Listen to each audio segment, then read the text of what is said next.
È un mulino secolare, tutto qua.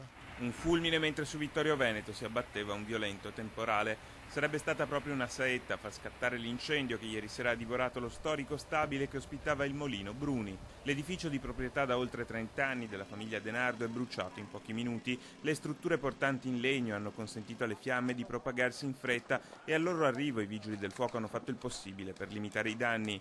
Un intervento il loro reso difficile anche dal maltempo che non ha potuto impedire che ci fosse anche qualche crollo. C'è stata tanta pioggia e poi noi eravamo lì dall'emisfero e abbiamo visto tutto questo fumo e siamo venuti su. Sulle cause ci sono pochi dubbi, l'edificio non è più servito dall'energia elettrica e la possibilità che un fulmine abbia scaricato sull'impianto non più in funzione appare la più probabile.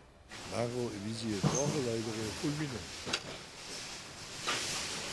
E infatti hanno un problema perché corrente dentro non è da 20 anni.